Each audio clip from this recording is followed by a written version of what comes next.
Morning all, busy start to the Friday DB Motos. Oscar's on holiday, John doesn't work Friday, so it's going to be a hectic one for me I think on my own. Managed to get all the bikes out first thing, run through a few of the ones that are leaving us, have come in, are in between. KTM LC4640, this one left us last week. So the owner had bought this bike, had a couple of rides, and then on one of the rides it blew a load of oil into its airbox. Then when he brought it into us, by the time he'd got it in to have us fix it, the starter clutch had locked up. So we put a new starter clutch in it for him to get the engine to turn and start. We found it had far too much oil in the engine, which is easily done on these. They're a dry sump engine with most of the oil in the frame, and it's easy to overfill them. And if you do, it blows the excess into the airbox. So we did the oil and filter change and said to him we hope that's the problem, because running it otherwise it seemed absolutely fine. On his way home it was fine for about half the journey, then he got on the dual carriageway, opened it up, did a few miles at 70 miles an hour, got home and there was more oil in the airbox. So we took the engine apart, he brought it back in, he said right, we'll have to investigate further. I'll show you the outcome of that in a few minutes, but I'll go through some other bits and pieces first. KTM 890 Duke, so that's two KTMs 20 years apart, I think, but shows the difference now they've moved on. That's in for service and a few bits and pieces. It's done, it's ready to go. The CB750 is all back together. We're waiting for one oil hose for this from Dave Silvers, but it's going to be 8 to 10 weeks on back order. So I'm going to have a chat to the customer. I think he's going to take the bike back home so we can fix one of his other bikes and have not have this just parked here doing nothing, and then he'll bring that back in when the hose has arrived. We've got a right collection of classic 252 strokes at the moment. Two reverse cylinder 3MAs. The one on the left as you're looking at it is it's got bodywork of a 3MA3 on it, but it's actually a 3MA1. This one next to it is again a 3MA1. The early ones, the Mark 1s, had the right way up forks, conventional forks, whereas the later ones, 3s and 5s, got the upside down forks. The one on the right is in for overhaul and check up after a very long period of being stood. The one on the left is the one, I think I might have detailed it before, it's got a bit of a misfire on one cylinder. We're going to fit an Ignitec straight to it, but I can't get it to run properly before I fit the Ignitec. I may just end up fitting the ignition unit and going from there.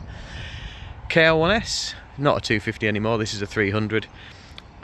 Came in yesterday, we had a quick diagnosis on it. The head gasket's obviously gone, it's pressurising its water system, so not a difficult repair on these. We just need to get a 300cc head gasket. I think there may now be an option of getting it O-ringed. I'm going to have a chat to Andy Ball at 2T Engineering. The RD500 is MOT'd on the road and has done some testing miles. I've been out and about on it. So a new back wheel is going to go into it off an R1, which is quite a conversion. Swinging arm, shock mounts, everything. We're going to have a go at that next week, 'cause me and John are in on our own.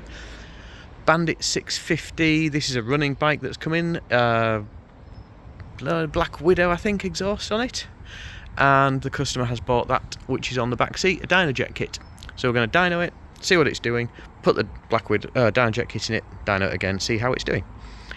GPZ750, this is the one that's had the silver engine conversion, so this came in with a black engine, all been vapor blasted, all been sent off, been polished cases, it's a nice chrome motor sat in it. The owner has a standard GPZ750 with a black engine, but just fancied making his second one a bit different. That is nearly running, we're just waiting. He's going to pop in later on today with some bits that we need to get it started, hopefully. Rally Runabout, haven't had time to look at the engine yet. We had a chat with the customer, he's in no rush for that one, but we will move on with it. That engine just wants stripping, and I'll be doing that next week. Dan's 350 air-cooled. This has been on the dyno quite a lot this week. The jetting's finally done. I'm quite happy with it. I've been out and test ridden it on the road. It's now doing 55 horsepower constantly, 55 crank horsepower. Really decent power curve, much better than it was, and riding quite nicely. Plus some electrical conversion work that we've done. RS250 on the dyno. Now this has got a misfire. It appears to be affecting the left-hand cylinder as you sat on the bike once it gets above about 6,000 to 7,000 RPM on a power run. Throttle doesn't affect it too much, it's down to ignition, and when it does misfire the rev counter needle jumps as well, so we can be fairly convinced it's ignition. We've done the basics, we've tightened this, we've found all sorts of little things wrong. The plug caps were loose, we've swapped the caps, we've swapped the spark plugs. First thing you would do, the two-stroke with a misfire. Found the battery terminals a little bit loose, but not particularly, tightened them up. Found a couple of corroded wires. Something in the wiring harness on this bike somewhere has a loose or a bad connection, and that can be a major problem. We've tried bypassing the side stand switch, we've tried bypassing the clutch cutout switch. We're doing all the basics, but I think there's a connector in there somewhere, and they can be a nightmare to find. But at least we're doing it on the dyno. We can just start it again, run it again, see how it's going. Trying to do that and test it on road test, it would take you 4 times longer. The GT500, we're waiting for a push rod seal for this. We ordered one from PJMEs, but their advert for what they sell as a clutch rod seal is a bit misleading. We need the one that goes in this side of the engine, under here. And their advert said clutch end arm seal, but it's actually the one that goes in here. When it arrived, it was wrong. So no problem, just a mix up. We found the only place in the country that sells a clutch push rod for a T500 now is Pete O'Dell at the Motorcycle Works. We have ordered one, but it's slow train blowing, waiting for that to come. The CB1100 I won't detail too much, we're just waiting for the tank to come back. The engines that are on the bench over there, look how tidy all these benches are. Look at that.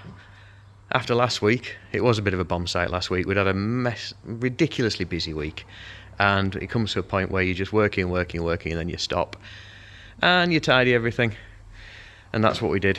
So we've got clean worktops again, bit of working space. So I'm waiting for the first customer to arrive today. He's bringing in a Triumph Tiger, I think it is, for a service. That's one of my jobs for today, and an awful lot of admin and catching up and getting back to people that have been trying to ring us for a week and haven't been able to get through. So that'll finish my week off. Quick weekend, back to it Monday. Hope everyone has a good one. Ta-da.